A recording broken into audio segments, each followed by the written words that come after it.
আপনারা যদি আপনাদের ইমেল আইডি বা জিমেল আইডির পাসওয়ার্ডটি ভুলে গিয়ে থাকেন, তো এই ভিডিওটি সম্পূর্ণ দেখলে আপনারা কিন্তু আপনাদের ইমেল আইডি বা জিমেল আইডির পাসওয়ার্ডটি কিন্তু খুব সহজেই কিন্তু দেখে নিতে পারবেন। তার আগে আমাদের এই চ্যানেলটিকে সাবস্ক্রাইব না করে থাকলে অবশ্যই কিন্তু চ্যানেলটিকে সাবস্ক্রাইব করে পাশে থাকা অল বেল আইকনটি প্রেস করে দেবেন এবং আমাদের এই ভিডিওটি ভালো লাগলে অবশ্যই কিন্তু ভিডিওটিকে লাইক করবেন এবং চ্যানেলটিকে কমেন্টে গিয়ে লিখবেন কিন্তু নাইস বা গুড কথাটি লিখবেন। তো চলুন আমাদের ইমেল আইডি বা জিমেল আইডির পাসওয়ার্ডটি আমরা দেখে নিই। তো সর্বপ্রথমে আমরা প্লে স্টোর যেটা আছে সেটাতে চলে যাব।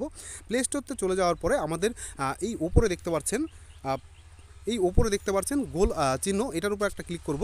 ক্লিক করার পরে আপনাদের এখানে সবার উপর উঠবে ম্যানেজ ইওর গুগল অ্যাকাউন্ট, এটার উপর একটা ক্লিক করবেন। ক্লিক করার পরে আপনাদের কিন্তু এমন একটা পেজ আসবে যেখানে সার্চিং হবে। সার্চিং হওয়ার পরে আপনাদের কিন্তু এমন একটা পেজ আসবে যেখানে আপনারা দেখতে পাচ্ছেন যে মাঝ বরাবর পাসওয়ার্ড ম্যানেজার, এটার উপর একটা ক্লিক করবেন। ক্লিক করার পরে আপনারা যেহেতু ইমেল আইডি বা জিমেল আইডির পাসওয়ার্ডটি দেখবেন, এর জন্য কী করবেন, google.com এই লেখাটির উপর একটা ক্লিক করবেন। ক্লিক করার পরে আপনাদের ফেস পাসওয়ার্ড চাইবে বা আপনাদের ফোনের পাসওয়ার্ডটি চাইবে। তারপর দেখতে পাচ্ছেন আপনাদের ইমেল আইডি সবার প্রথমে শো হচ্ছে এবং তার নিচে ডট ডট আকারে কিন্তু আপনাদের ইমেল আইডির পাসওয়ার্ডটি কিন্তু শো হচ্ছে।